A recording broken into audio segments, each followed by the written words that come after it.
We're going to go ahead and continue on. We've got about 20 minutes left here. So we're going to go ahead and continue on with Nancy and Josh. Not sure which of you's taken the lead, but take it away. Hello there, Josh here. Excuse me, I turn my head to my other screen and let me share that.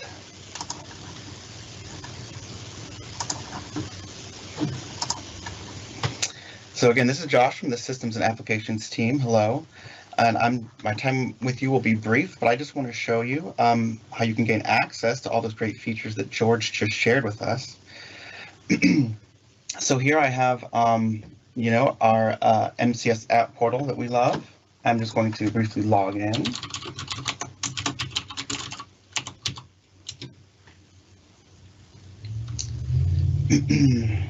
And then here comes my launch pad. I have a lot of apps, but our Canva app is in the EdTech Tools folder right here.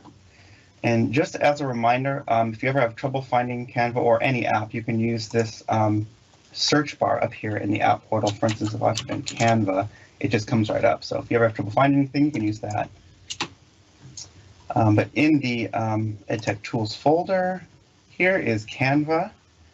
And we just enabled the single sign-on capability for this app. So no longer having to sign in, just click the app tile. And I'm in.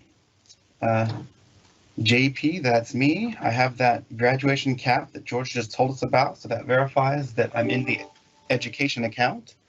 And I'm good to go, ready to create some Canva designs. And that's pretty much it. That's what I wanted to show you, so thank you very much. Perfect. That was quick and easy. Thank you, Josh. Go ahead and take back over, but for the question of how, as MCS teachers, do we access this amazing Flowblow in Canva?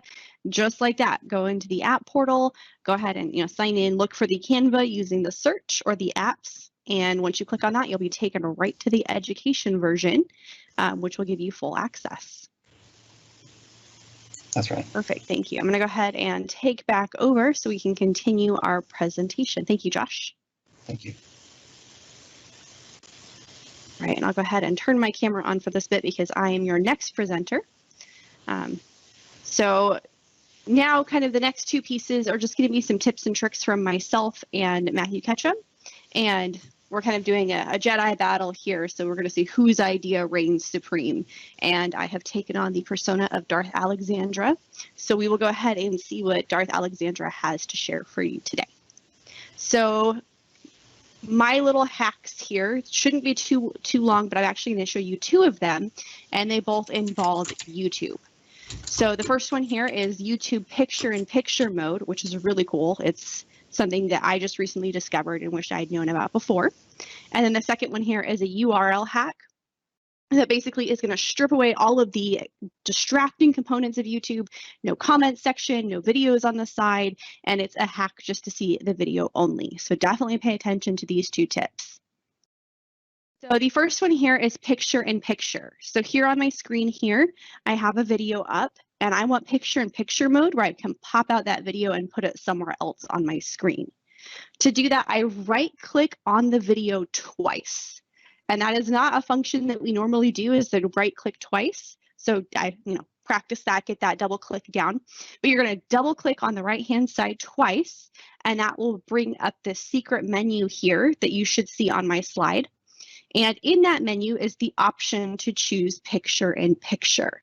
If you just right-click once, you'll get a different menu, so make sure you do it that second time to get picture-in-picture. Once you get picture-in-picture, your actual video is going to go black, and then you're going to get a little mini version of the video in the bottom right corner of your screen, kind of highlighted here for you. And then that's a pop-up that you can drag anywhere on your screen. So it's going to stay above all of your windows, and you can move it wherever you want. And we're going to take just a little closer look at that really quickly. And we have our play pause button right there.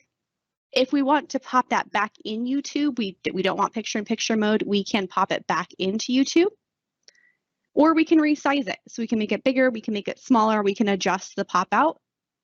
And when we're done with it, we can close it out. So it's kind of a neat option if you just want to have that video just kind of on your screen, but you need to put it somewhere else. This picture-in-picture mode allows you to pop it out and place it wherever you want. And then this is my second hack. I call it the ube hack, and I am not the originator of this, but ube is a special kind of potato, and it's also going to help us remember what we need to do to the YouTube URL to hack it. And this is not the ube that we are looking for. So let's find the ube that we are looking for my second tip. So my second tip here is going to be, I still want the video on YouTube. I don't like this pop out. This pop out's not what I want. I want the video on YouTube, but I don't want my students seeing all those suggested videos and the comments at the bottom and the advertisements. I don't want any of that. I want just the video as like a full page thing without having to enter full screen mode. So I can actually hack the URL so that when my students click on the URL, that's exactly where it goes. It's just this full screen video. So what we're going to do is we're going to go up to the video and go up into that URL box. Oops, too far here. We're going to go into that URL box and we're going to put a hyphen between the T and the U in YouTube. So it'll be ute-ube, which is where my ube came from. And then we'll have the rest of the URL that points us to the video here. So ute-ube, hit enter on your keyboard once you have that hyphen in there, and that's going to take you to this full screen view of YouTube. So hopefully you can see my example there. I can't zoom in a whole lot more, but hopefully well, let me try that actually. There we go. So you can see here, I went into the YouTube URL and right between the T and the U to make it ube, I added a dash there and hit enter. Now let's take a look at what that looks like. So this is what a normal YouTube page looks like, right? Mine's in dark mode, so I got the black background, but I have the comments, I have all those videos on the side. Sometimes autoplay is on and it's just going to keep running through videos. So once I do my URL hack, come up between the T and the U and enter that hyphen, this is the exact same video, the exact same website. All I did was make that one change, and this is what I see instead. So instead of this, all this distracting junk, we are just seeing the video. I can play, I can pause, I have all my usual controls, but the benefit of this is nothing on the side, no autoplay, no comments, and no advertisements. So that is my 2 YouTube hacks.